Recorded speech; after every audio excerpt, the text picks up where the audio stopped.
Dear Patriots, before the news starts, please subscribe to our patriotic channel by clicking the subscribe button. Give us a thumbs up to this video. Don't forget to leave your opinion below in the comments section. Share the news on Facebook and Twitter so your friends see it. Thank you. Trump's tariff war nudges Cohn toward White House exit. Gary Cohn, President Donald Trump's top economic advisor, has been rumored to be on the brink of leaving the White House for months but stayed for one main reason: to stop the president from imposing steep tariffs. By Thursday afternoon, Cohn had lost a fight. In a meeting with steel industry executives, Trump announced plans for a 25% tariff on steel imports and a 10% tariff on aluminum imports. The decision came after a frantic 24 hours in which Cohn and others tried to talk Trump off the ledge. At one point, aides were sure Trump would make the announcement. Then they said he wouldn't.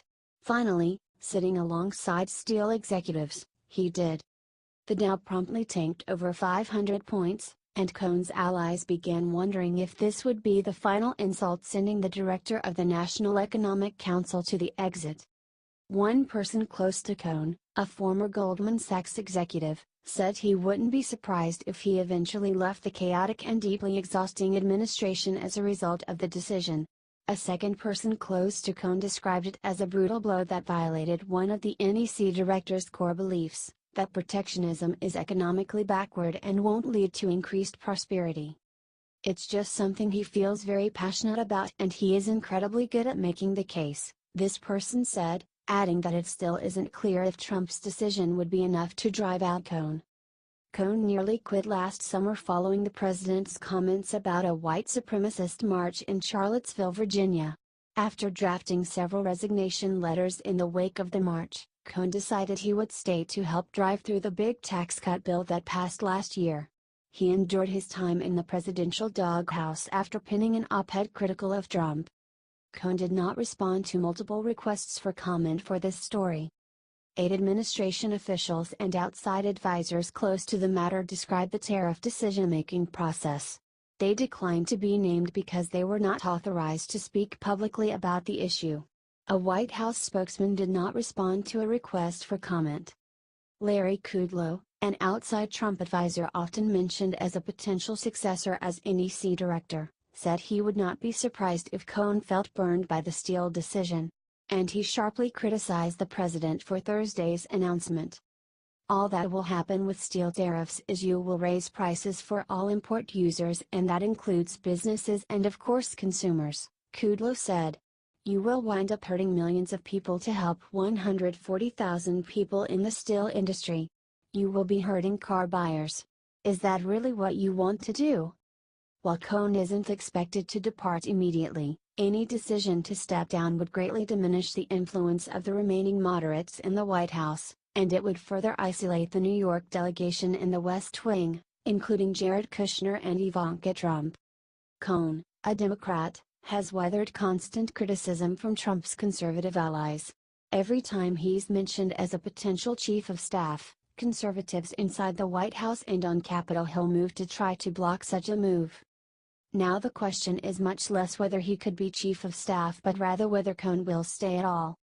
The tariff decision on Thursday capped several weeks of freewheeling and often caustic debates that one White House aide called absolute chaos and featured loud disputes between Cohn and White House trade advisor Peter Navarro, a leading advocate of tariffs. On Wednesday night, Cohn and his allies scrambled to forestall the announcement. They had long hoped Trump would take the full 60 days allowed under the law to make a decision, a time period that would give them more opportunity to make their case to the president about the economic and diplomatic consequences of the decision. Cohn had been working closely with former Staff Secretary Rob Porter to postpone, kill or narrow the scope of the tariffs. But Porter's departure last month amid domestic abuse allegations further complicated their efforts. Porter had been organizing weekly trade meetings in which senior officials and cabinet secretaries debated the merits of the proposals. Without Porter to organize the administration's policy debate, Trump's advisors reverted back to the chaos of the early days of the administration, where aides fell all over each other to influence the president in any way they could. Up until the moment Trump made the announcement on Thursday, senior White House aides were unsure how the meeting would unfold.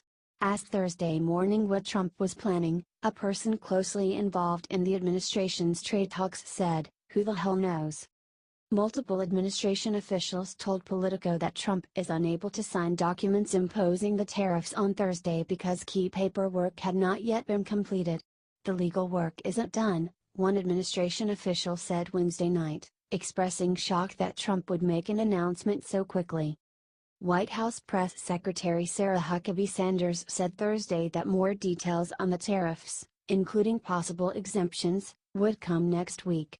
An industry official said there would not be any tariff exclusions for countries or products except for imports required for military equipment needs, though Trump could still change his mind on the issue if he faces prolonged criticism in the coming days.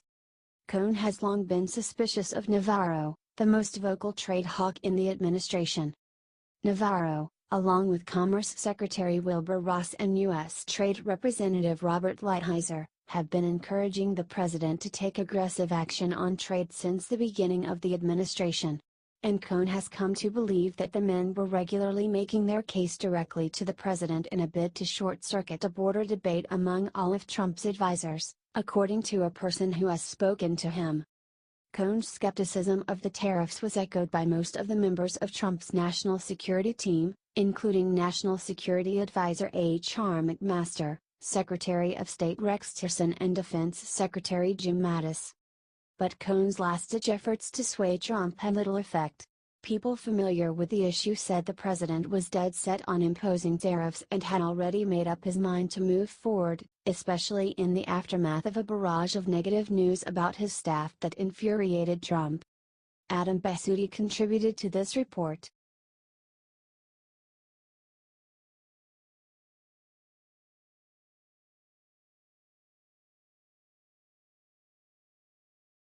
Trump sees veterans as the perfect armed teachers, but they're divided. President Donald Trump has held up veterans as the ideal armed teachers who could ward off school shooters.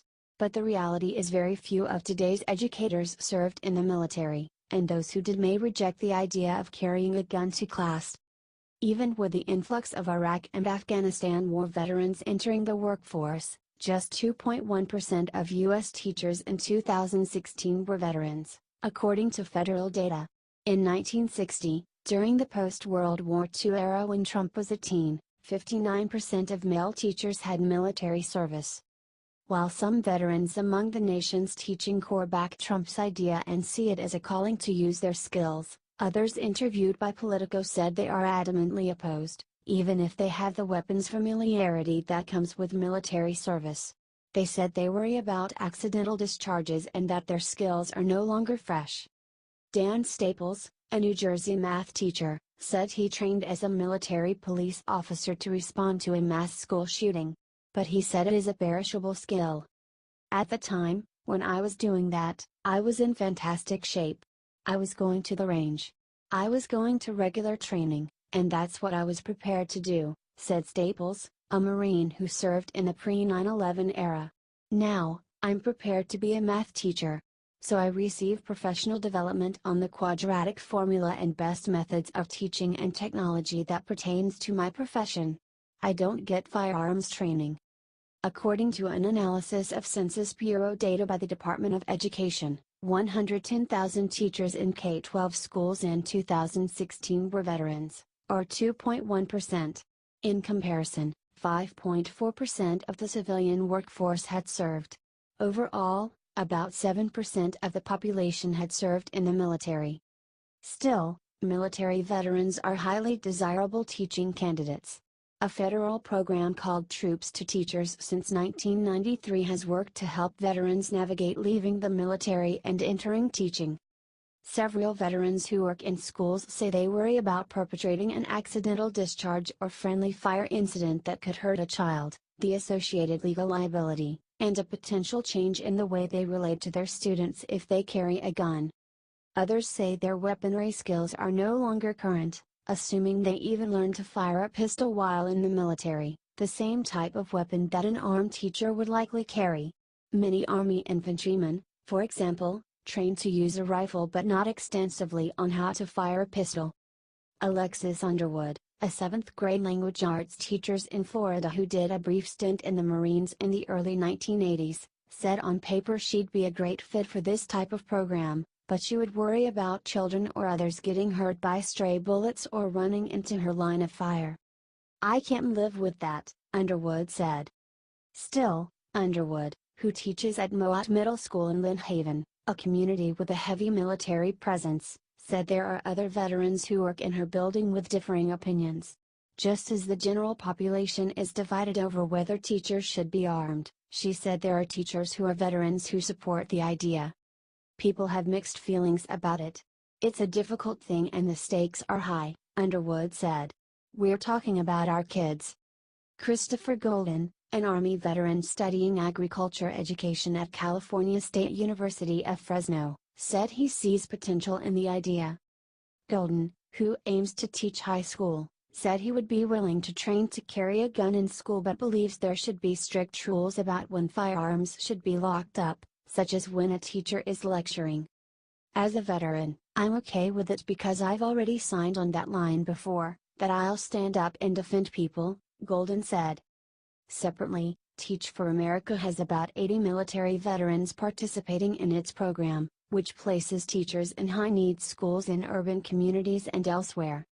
When Trump was a high school student at New York Military Academy, there were a lot more teachers who had served in the military.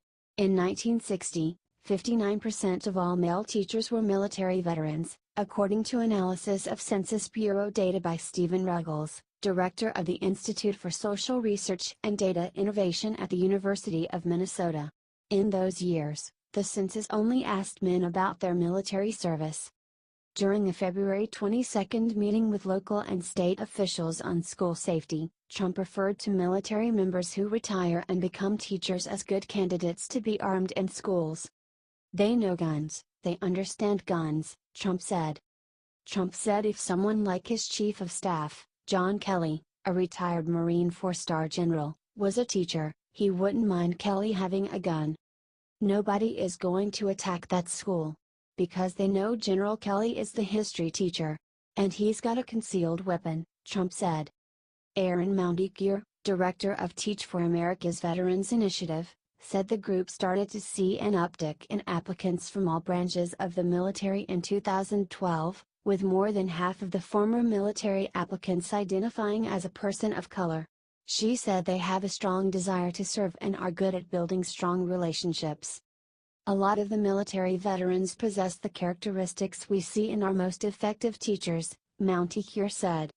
"But those characteristics don't necessarily mean they should carry guns to school," some say. Robert T. Myers, principal at Spring Mills High School in Martinsburg, West Virginia, who served as a marksmanship training instructor in the Marines during the Vietnam era, said he only has one other military veteran in his building, and that veteran served as a logistician and likely didn't have much weaponry training. Myers, who opposes arming teachers, said a lot of work would have to go into training the veterans and ensuring their skills are maintained. "There are many mistakes that can be made," Myers said.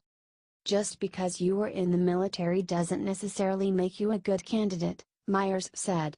"It sounds very simple. Okay, we'll just arm these people. If somebody comes in the building we'll go ahead and blow them away. But it's much more complicated than that."